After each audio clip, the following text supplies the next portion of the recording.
વહાલા હરિભક્તો, આજના સ્વામીશ્રીના દર્શન. અમારી આ જીગર સ્ટુડિયો ચેનલને લાઈક, શેર અને સબસ્ક્રાઈબ કરવાનું ભૂલતા નહીં. જય સ્વામિનારાયણ.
સત્સંગ સંબંધી, ત્યાં વ્યવસાય સંબંધી, કુટુંબ સંબંધી જે કંઈ પણ કંઈ આમ દ્રઢતા કરો, નિશાન થોડુંક જ લો, નિશાન એને પાર પડો. એમને જવા ના દેતા. ટાટા બિરલા ના થવાય તો વેપાર ધંધો કરવો જ નહીં. ગવાસ્કર તેંડુલકર ના થવાય ક્રિકેટ રમવું જ નહીં. કાલિદાસ કવિ ના થાય એટલે કવિતા બનાવી જ નહીં. એવું કોણે કહું? જેટલું ત્યાં હોય એટલું કરો, એટલી શક્તિ. પણ કંઈક કરો, કંઈક કરી બતાવો. ભેંસના પોદળાની જેમ પડી ના રહો. એમને જીવન પસાર થઈ એ ના કરતા. જન્મ્યા ને મરી ગયા. તો કૂતરા બિલાડા જન્મ્યા ને મરે છે. હું નવું કર્યું. એટલે આપણે આ તમે સત્સંગી તરીકે ધ્યેય નક્કી કરી શકો. તમે આપણે સારામાં સારું કાર્ય કર.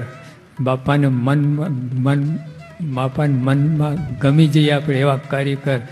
એવું આપણા આવા ભક્તો, પરદભાઈ, ગોરધનભાઈ, આ ભક્તો, દાદા ખાચા, એવા એ બધા નિશાન ખાલી વાતો નથી કરવાની. આપણે રોલ મોડલ આ રાખો, બીજા કોઈને રાખવા જેવા નથી. બધા કાચા પડે એમ. ગુણાતન સ્વામી બોલ્યા કે ઉત્તમનો સંગ કરવો, મધ્યમને કનિષ્ઠને પણ ના પાડી. મધ્યમને કનિષ્ઠની પણ ના પાડી. હા, એમાં હજુ એ તો સાધક છે, સાધક અવસ્થામાં, એટલે એને ખબર હતી ઘણી એની ભૂલો થવાની છે. એને તમે અનુસરો, તમે ભૂલા પડવાના. અમને અનુસરો. સ્વામી બાપા એક પૂર્ણ છે, એમના સામું જો, એમને આદર્શ બનાવો, એમની જેવું બધું કાર્ય કરો. બીજામાં સારું ગુણ હોય લઈ લેવાના. હા, આ ખામીઓ નહીં જોવાની. નાની મોટી આજ્ઞા ના કરો. નાની મોટી બધાને સરખું મહત્ત્વ છે. તમને નાની દેખાય અને નાનામાંથી મોટું થાય છે. એટલે for a want of a nail a shoe was lost. For want of a shoe, a horse was lost. For want of a horse, warrior was lost. And for want of a warrior, whole battle was lost. પહેલા મંગલ શું? મંગલ બનાય, મંગલ શું? તો જે ઘરમાં આપણે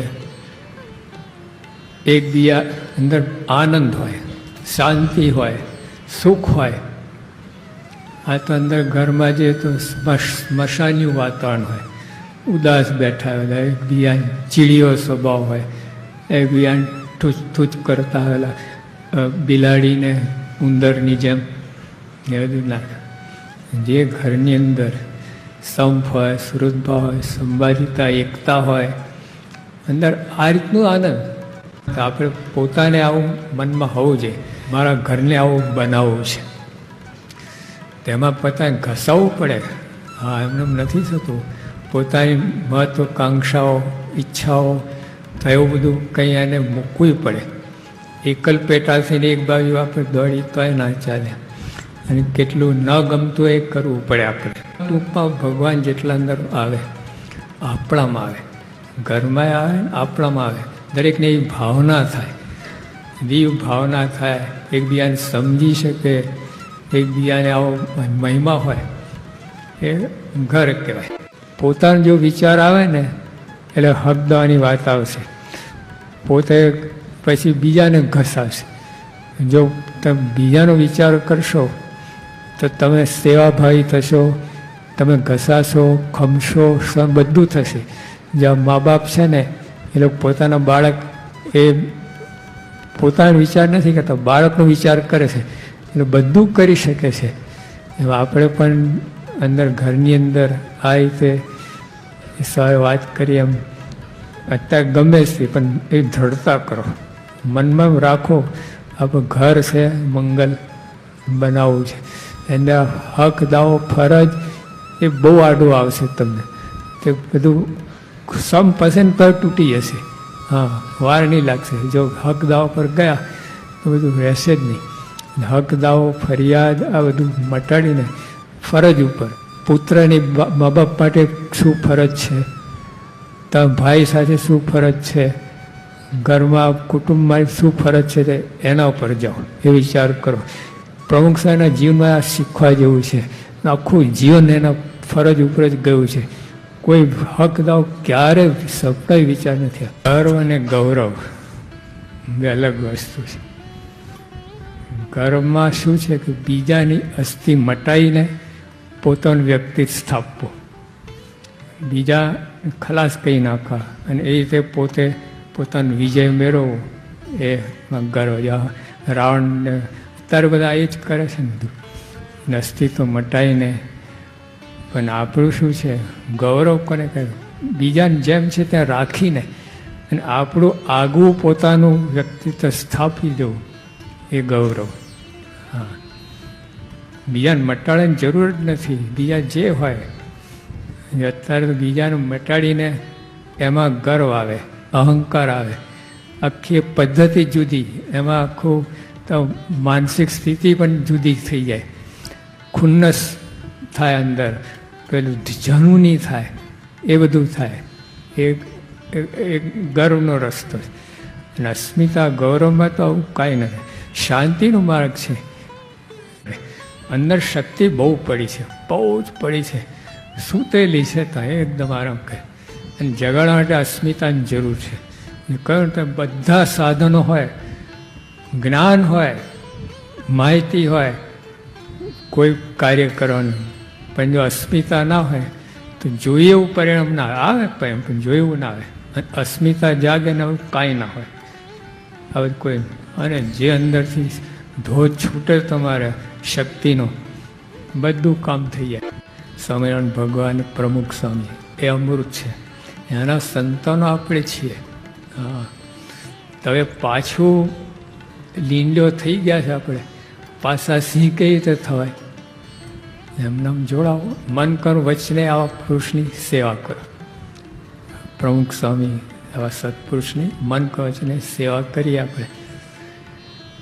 તે સેવા કરવા માટે મન કરો વચને સેવા કરો, બધું આવી જાય.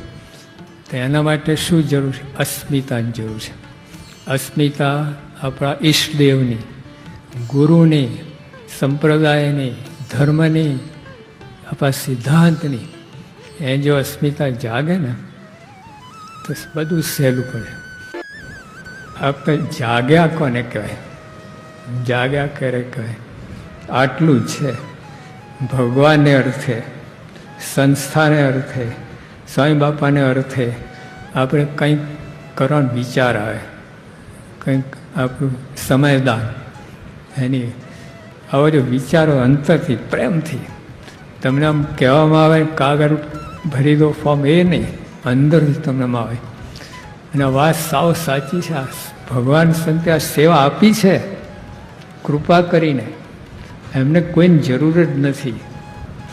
એટલે આપણે આજે આખું જીવન ખરેખર હવે બીજે કોઈ જગ્યા બગાડવા જેવું નથી. એક સેકન્ડ, મિનિટ નહીં, કોઈ માટે જીવવા માટે નથી. પ્રમુખ સાહેબ માટે જીવન છે બસ, બીજી વાત જ નહીં. બધું બહુ ભૂલ કરી, અનંત જન્મથી ભૂલો કરતા આવ્યા છે. આ જન્મમાં સુધારી લે ભૂલ, આ ફરીવાર ભૂલ ના થાય. હા, લોકો છે ત્યાં લોકો માટે આ કબીલા કુટુંબ જેટલું કરવું પડે કરવાનું છે, એની ના નથી. અંદર અંદર ભગવાને સંશય કોઈને સ્થાન ના રાખવું, અંદર કોઈ ના આપવું, અંદર તો બળ રહેશે ને આપણું ખરેખર કામ થશે. મોટામાં રાજીવ, એમનો રાજીવ એટલું કામ, નવાબનો રાજીવ તો 40 ગામ આપી ગયા ગોંડલ બાપુને. તો આ રાજી થાય કેવું આપે? પણ અક્ષરધામ કહે હવે સમજાતું નથી. એક આટલું શરૂઆત કરો તો આપણે સત્સંગ પ્રવૃત્તિ માટે સમય આપો, સમયદાન. હા,